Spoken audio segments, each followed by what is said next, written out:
Okay, so welcome back. Um,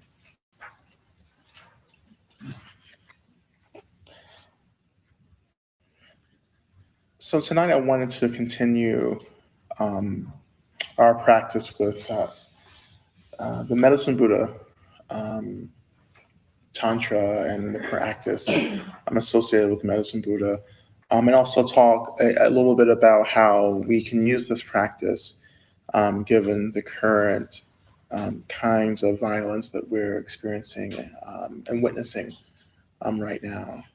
Um, But just a recap from last month, for those of you who weren't here, we introduced the practice of Medicine Buddha. Medicine Buddha has traditionally been associated with healing. So the Medicine Buddha practice has been a practice that we've done and chanted traditionally to experience physical, emotional, spiritual healing. And it's a profound practice for that. I have personal experience with the practice really helping with definitely physical obstacles, illnesses, injuries, and so forth that I've experienced. Um, the question of Medicine Buddha and the practice of Medicine Buddha, for me, is very much related to how the mythology around Medicine Buddha speaks to an understanding of healing and what healing is, or what wholeness is, rather.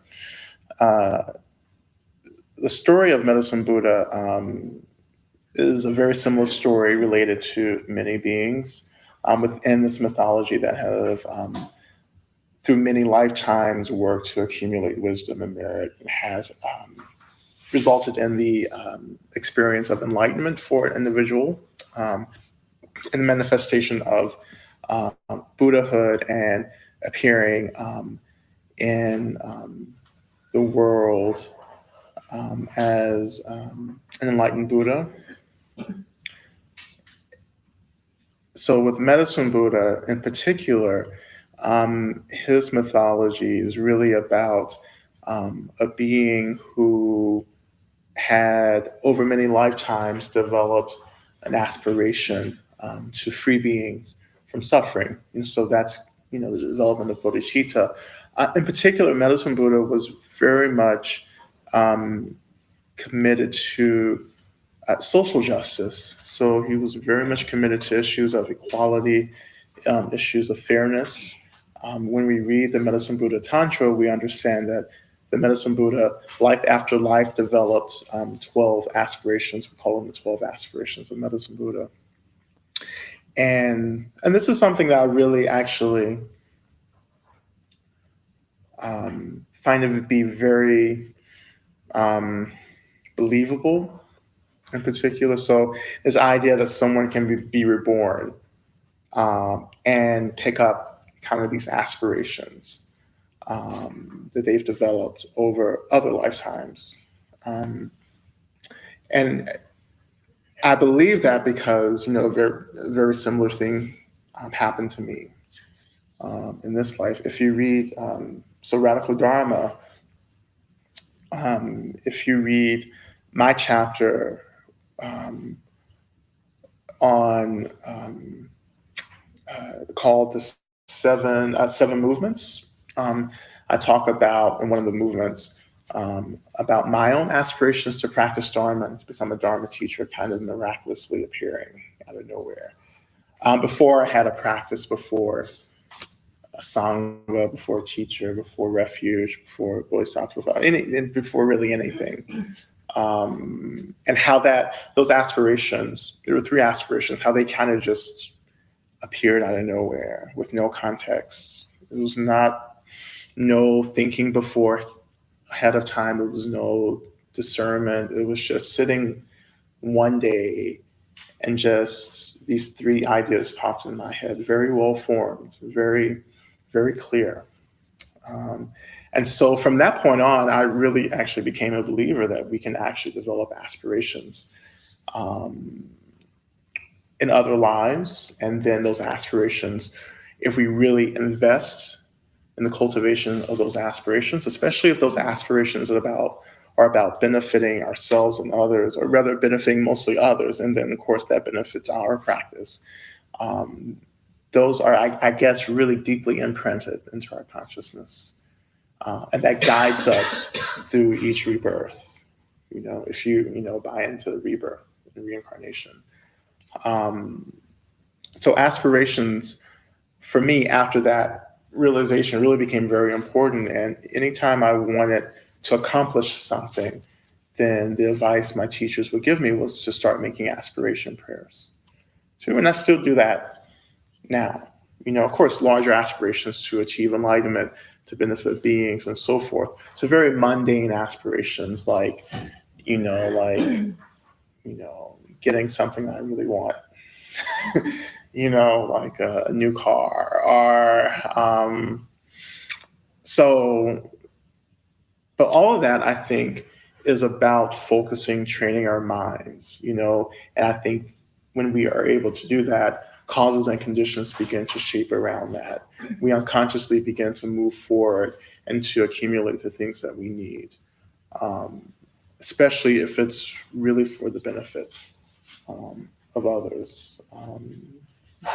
So, so I believe this is exactly what Medicine Buddha did over and over, many lives, and like he would develop aspirations, really work to fulfill them. They would be deeply imprinted into his mind stream, and then he would be reborn, and those aspirations would continue to appear over and over again. And maybe he wasn't. Maybe these aspirations didn't come to him word for word, as we see them in the tantras, as they've been translated. But the general impressions, I think, reemerge over and over again. And so that positioned him as very much as an activist, as a social change agent. He was very much concerned with, the fair treatment of people. He was concerned with totalitarian regimes and the violence that created for people. He was concerned with people having the resources that they needed to live, to be happy: food, medicine, clothing, housing, very basic necessities.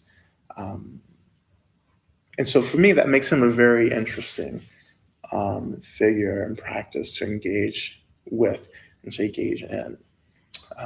So when I chant Medicine Buddha, it's not only for healing in this very traditional, holistic way, but it's also for the direct alleviation of violence and inequality and fear, the many things that many of us struggle with in our daily practice and in our daily lives too. Um, and so that's Medicine Buddha, very much in a nutshell.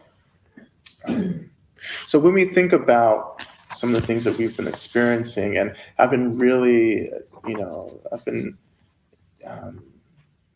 have been asked several times to talk about some of the violence that we've been experiencing as a community, as a nation, and as a world as well, and to look at what that triggers for us, even to look at what that doesn't trigger as well. But if it does trigger something for us, it's often very confusing, it's very difficult, very heavy emotions, a lot of sadness, despair, outrage, fear. And that can be very paralyzing. That can be, it can seem like it's very difficult to hold in our practice. And if we look very closely, we see that these experiences, the triggered emotions, are really positioned somewhere in the body. So there's somewhere in the body where we're feeling this. If we allow ourselves to feel into the body, and developing a relationship to where that is located physically in the body can be an important practice to work with. It can help to embody us in a way that we can actually start channeling some of this heaviness in the body into different kind of streams, different avenues um, that can make it very useful for us. Um, and not that we feel better, but we once we are able to kind of get things moving, to get some of this stuff that feels very heavy and solid in the body. Once we start breathing into it, relaxing into it, actually shifting it around in the body, we find that there's a lot of spaciousness that can open up, so we're not so heavily identified with it and contracted around it. And it becomes a process that we work with. We continue to work with daily, I think, in our own practice. So we couple that practice with some of our traditional practices of chanting, um, practices like Medicine Buddha, Tonglen, loving kindness. Um, we do foundational sitting practice, calm abiding, shamatha, vipassana, mindfulness of the body, mindfulness of the breath. We pull these strategies together into something um, that allows us to feel a little more liberated in what comes up for us. And once we're able to hold space for ourselves, we're actually able to be in the world in a way that's not so fear-based and fear-identified, but it's in a way that there's this incredible spaciousness around us, that so whatever comes, it comes, and whatever happens, happens. But all of that happens within this spaciousness that we're cultivating, um, the practices that we're working on. But it has to be something that we're doing constantly. So it's not something that I feel like we can just do off and on. I think the managing of emotional trauma, physical trauma as well, is something that has to be continuous, and there has to be some diligence in the way that we're approaching it. Because that makes what we experience manageable and workable. I think that sometimes we fall into the space of believing that what we experience is overwhelming, is too much. So often when that happens, there's this very strong identification with a sense of self, with an ego that can experience a sense of being overwhelmed and shut down. So when we're able to do these relative practices, we're able to look at that fixation on ego. We're able to dissolve as much as we can, and that little dissolving that we're able to do actually triggers more openness around it. So we're not so clinging to it, but we loosen up a little bit, and that loosening helps us to feel a little more settled and balanced in the world. Not that we stop experiencing difficult emotions, because we still do, but we experience it within a little more space. So we can be upset, we can be sad, but within that sadness, there's a space there where we're able to actually have an awareness of other things happening around us. And within that space, also, I believe that there's also there can be a sense of happiness too. So we can be in the world in these really direct ways, and we can be really engaged in what's happening in our own lives and in the lives of those around us, and that can be really maybe a very intense experience for us, but there can always be this spaciousness that we're able to come back to take refuge in. And we don't experience as much of this sense of shutting down and being overwhelmed as we may usually experience if we're contracted. So I've seen that over and over again as I've talked about the past several months just working as a chaplain in a hospital, just being in a place where, for me, being so close to people who are experiencing end of life, and to be with people where there was so much space just in their process as they looked forward into to the end of their own lives, and being blessed with being able to witness that experience, that one can have a sense of spaciousness when we're facing the last weeks, days of one's life. You know, we practice. One of the reasons we practice is to practice for our own dying, for our own deaths. And I believe that it's not that we're going to be really conscious and aware at the time of our own deaths. We may not. But what I do believe is that our practice, the depth of our practice will actually reveal itself in times when we feel like, or when we can't practice. So I think some of us may have experienced that so far, in times where you're not conscious of practice, but something just clicks, something's on. Like you may be dealing with a crisis, and you're not necessarily thinking, "Oh, I need to chant, I need to watch my breath, I need to do shamatha," but you're just open and spacious and clear and direct, and you're moving through the crisis in a way. And I think that's what is happening at the time of death with our practice, is that our practice is just there when we need it. It's not something we think about. So I think about even now, when it seems like every day we get up and there's something, something has happened. And we say that, oh, this is other thing. Yesterday there was a terrorist attack in Turkey. We say, how can we deal with one more thing? And for me, it's always this acknowledgement that there's this thing that's happened, and there are people who have died. And I allow that to be a contemplation.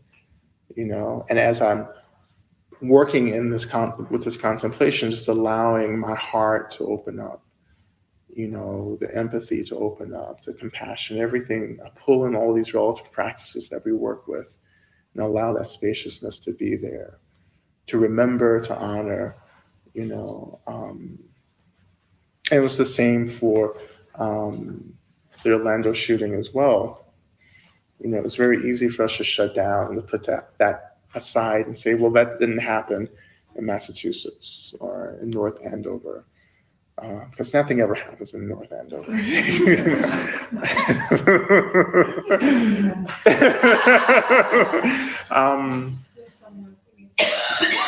So it's like this thing that happens like somewhere else, but that didn't happen to me. And I wonder, if we, can challenge ourselves to, instead of just going to the place where we shut down or going to the place where we're overwhelmed, and we shut down because we're overwhelmed. I wonder, can we have this kind of middle ground where we're opening, and you're taking in, and allowing the space to be there, and you're doing Tonglen, you're doing loving kindness practice, you're doing compassion practice, and you're just continually working on that, and you're putting effort into that, into remembering and to allowing our own, whatever it is, to arise, our own fear, our own sadness, our own despair to arise, and to continually reflect on the fact that there are, always beings in the world suffering. And I am also one of those beings who is suffering. How can I continue to hold space for that? Because we can hold space for that. We can be present to it, and we don't have to be exhausted in doing it. We don't have to get tired in being compassionate. But it opens our heart in a way in which, Pema Chodron talks about the heart being this open wound, or bodhicitta being this open wound rather, and that it never really heals It's not a wound that heals, but it stays tender and stays kind of half healed, because it will always respond and be sensitive to the suffering around us. you know. So I think what we're trying to work against is that wound of the heart closing up completely, and we become numb to the suffering around us. So a lot of this is about holding space for ourselves, um, and if we hold space for our own experience, it makes it easier for us to hold space for those around us. And that's so much at the heart of how we stay active and engaged in the world around us. Um, that somehow we have to cut through these cultural narratives that we're all struggling with. And one of the cultural narratives, that I struggle with and I try to practice with and work through is this narrative that, it's not okay to be sad. It's not okay to um, to feel, and to be affected by that, and to publicly mourn, to feel, the struggle and the suffering of those around us, because this is samsara, and to look at the violence that I commit and forcing samsara to be something that is not. Instead, I look at my relationship to samsara and say, maybe it's me that's the problem. You know, how can I open more? How can I be more present? How can I develop a deeper relationship to my own sense of discomfort? How can I allow that to be there and to be transparent about it? And to use that transparency and my own suffering and dialogue with my own suffering to be even more sensitive to the discomfort around me that I experience from people.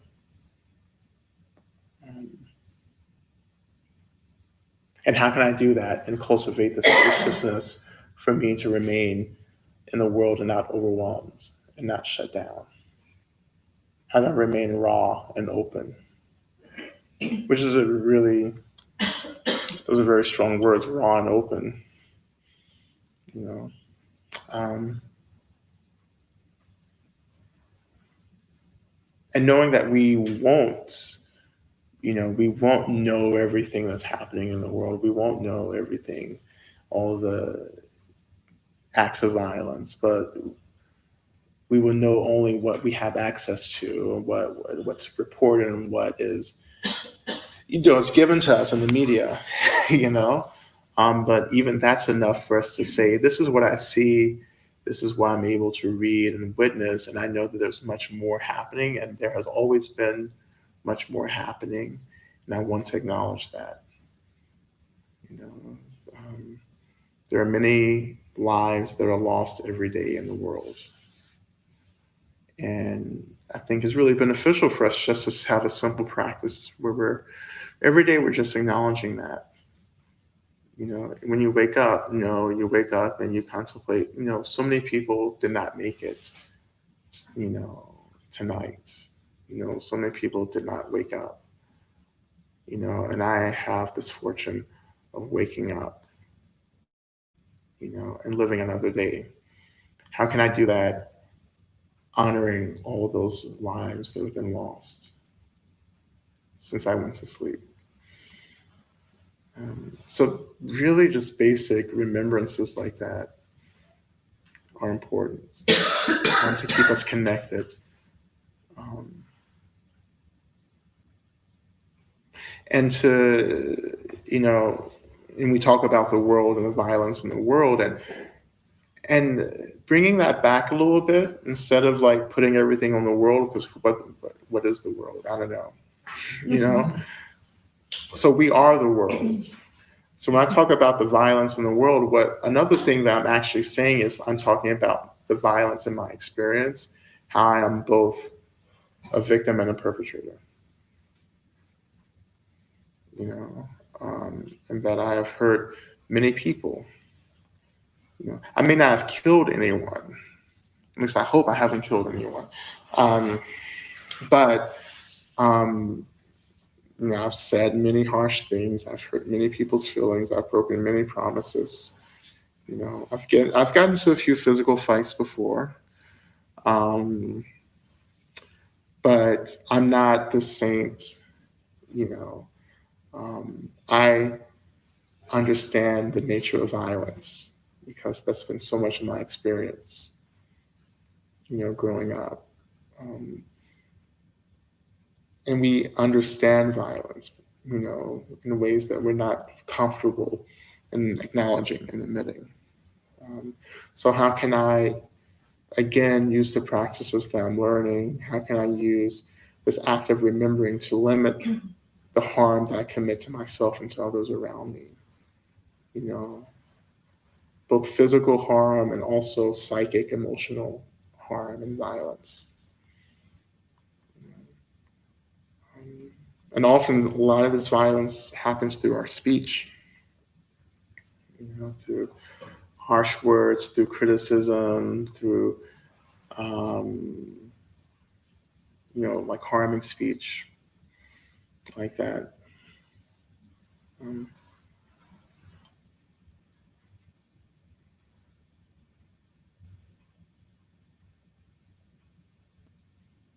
so I wanted to, let's close tonight. Unless someone has something they wanted to ask or share, really. Um,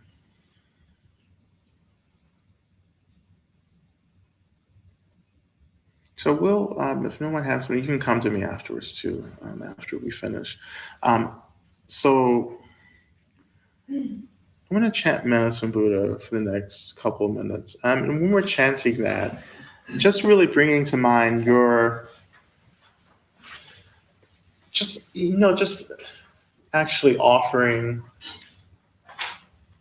things that you may be struggling with. It may be things that you're trying to wrap your mind around,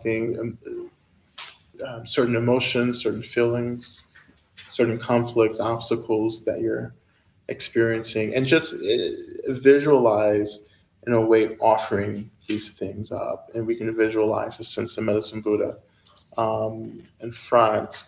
And you don't, if you know what Medicine Buddha is, it looks like, so Medicine Buddha is this, it's this figure, but you can try to visualize Medicine Buddha, but I think it's also just as powerful to have a sense that Medicine Buddha appears in front of us and that we also are emanations of Medicine Buddha. And so imagining that we're just letting go and offering these things to Medicine Buddha. And Medicine Buddha is transforming these obstacles um, and purifying them and allowing us to experience more spaciousness as we relate to them. So it's understanding that and seeing that as healing for us. So I'll begin the mantra, and you can just join in when you feel able to.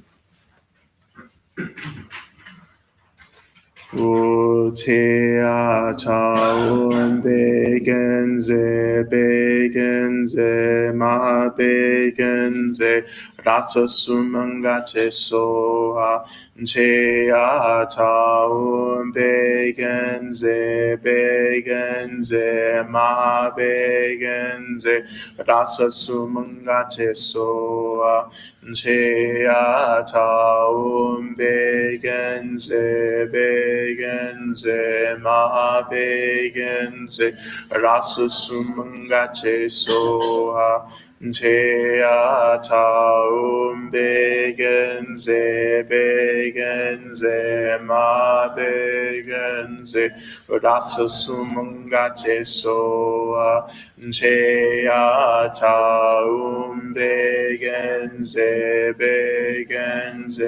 ma begenze rasa sumangate soha taun Begenze Begenze Mahabegenze Rasa Sumangate Soha Teata Begenze Begenze Mahabegenze Rasa Sumangate Oha Teata Begenze Begenze Ma Begenze Rasa Sumangate Soa Teata Begenze Begenze Ma Begenze Rasa Sumangate Soa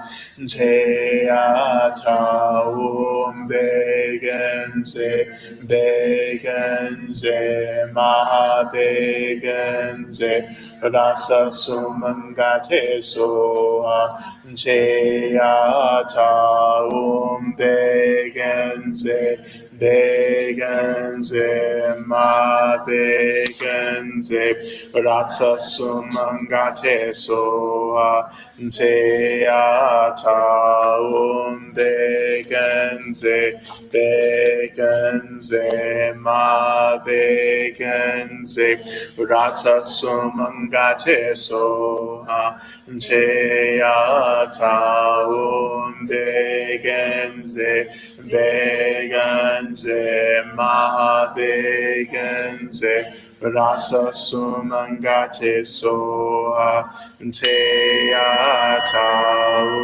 Begenze Begenze Ma Begenze Rasa Sumangate Soha.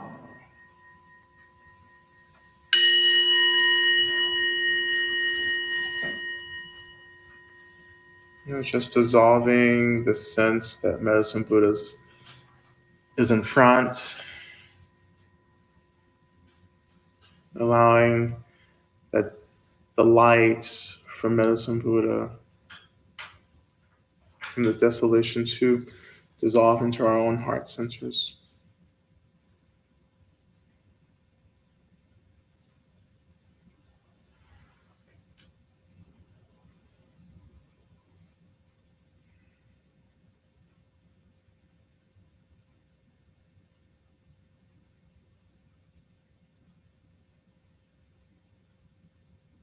And we're just remembering, and we're praying also for the deep well-being, happiness, and joy, and liberation of all beings in this realm, for all beings who have passed, who are passing, and will pass, including ourselves one day. And we have a journey through the bardo that is without obstacle, without fear, without distraction,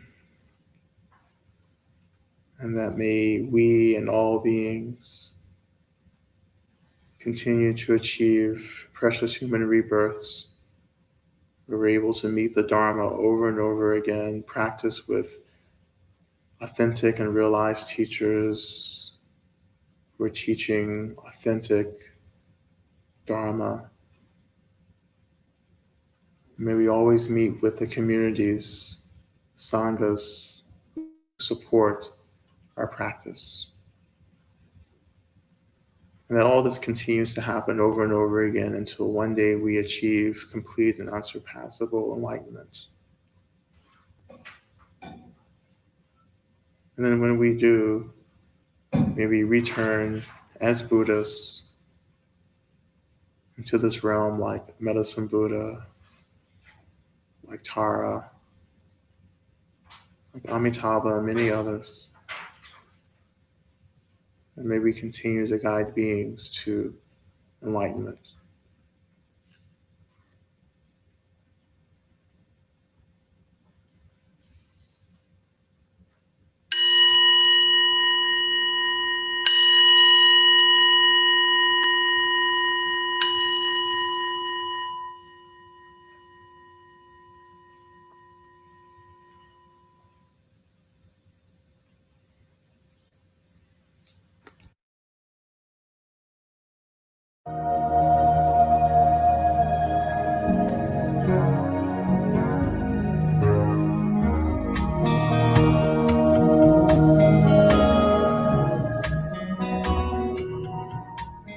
Welcome to the Joseph Goldstein Insight Hour. This podcast is an expression of our shared interest. Okay, so welcome back.